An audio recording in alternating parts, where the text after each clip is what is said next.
Other things with regard to health. There's been discussion about the Frontier Amendment that brings additional money into North Dakota. That's one of the reasons it's supported by our congressional delegation. That net to North Dakota is about $35 million a year. The North Dakota legislature has done an analysis of what it will cost us to implement health care reform in North Dakota for the next 10 years, and it ranges from anywhere from $1 to $2 billion for the next decade. We should have a history lesson. We should take a history lesson when it comes to health care from Great Britain. Great Britain has a national health care system.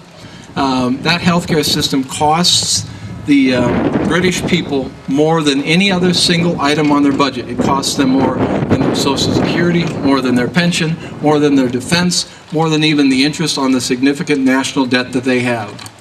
And their national health care system costs have tripled in 12 years.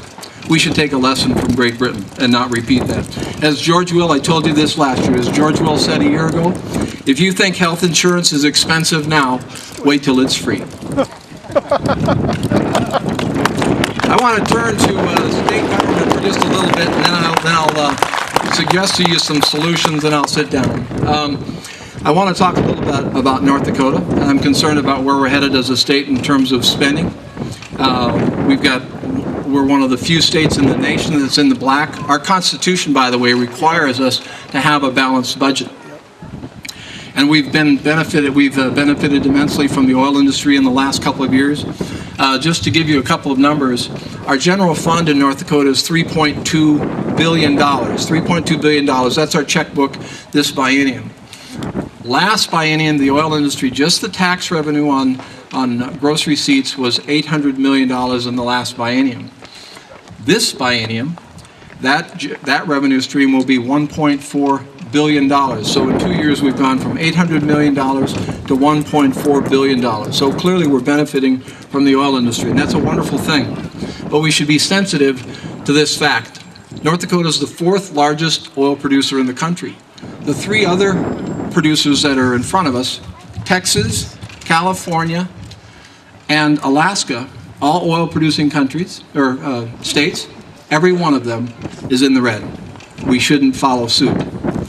North Dakota spending has increased in 2007 by 28.7%. Now, I took these off the legislature's website just this morning. So, state spending increased in the last biennium 28.7%. This biennium, 26%. And we have ongoing spending of an annual basis of 9% based upon the last legislative session. The higher education system had a 25% increase in general fund spending in the last session. This year, they're asking for a 20% increase in their funding, and they have reported to the Legislative Council they want similar increases for at least the next 2 or 3 bienniums to come.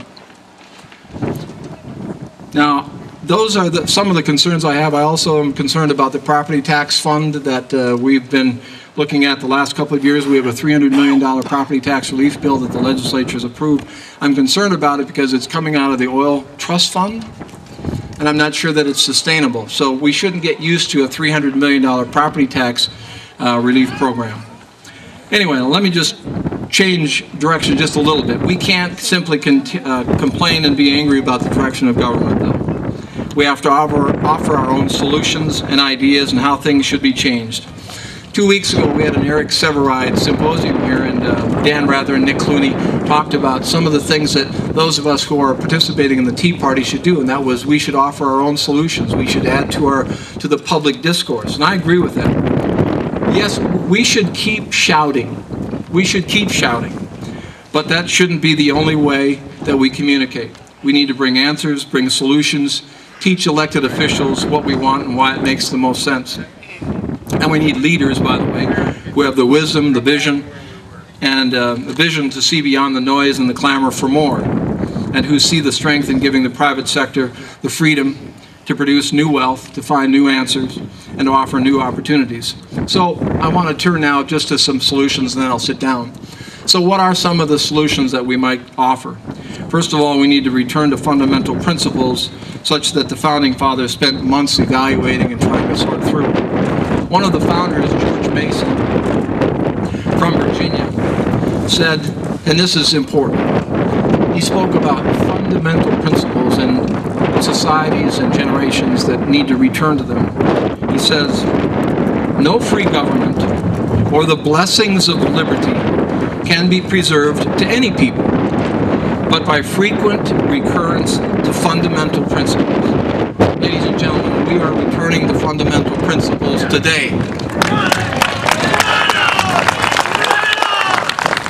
Now, those fundamental principles include individual responsibility, not government responsibility, personal initiative that will produce new wealth and new answers, personal property rights, a bulwark of our economy, rather than a collectivist view that somehow you should share in your neighbor's property. Limited government, it should only do what it was authorized to do.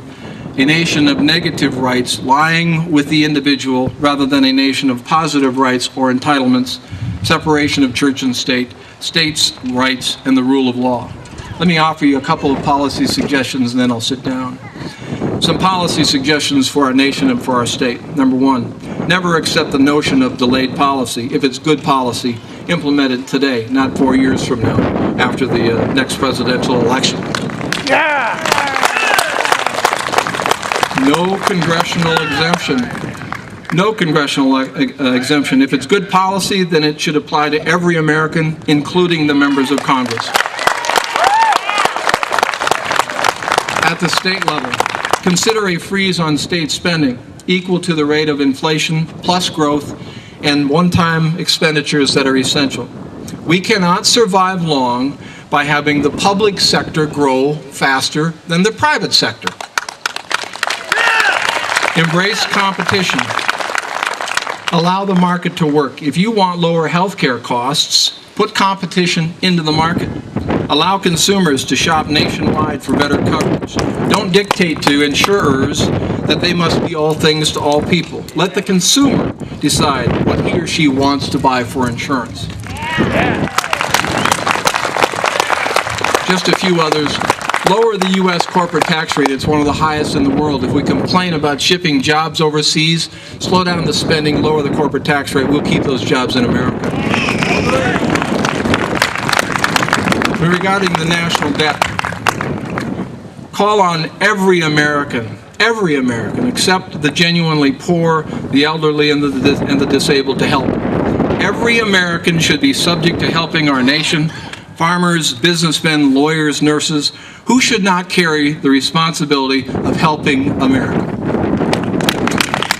Unless we address entitlements, we will not get this nation back. And by the way, there is no such thing as an entitlement in the America that Hamilton, Jefferson, and Madison formed, except for life, liberty, and the pursuit of happiness. Lastly, pass a balanced budget amendment that includes a line item veto. Yes, keep yelling, but add ideas. Continue to remind others of the fundamental principles that are so important to our nation.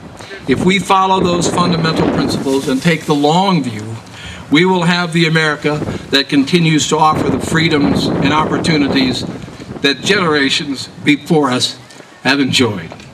Thank you for joining us. Thank you for caring for us.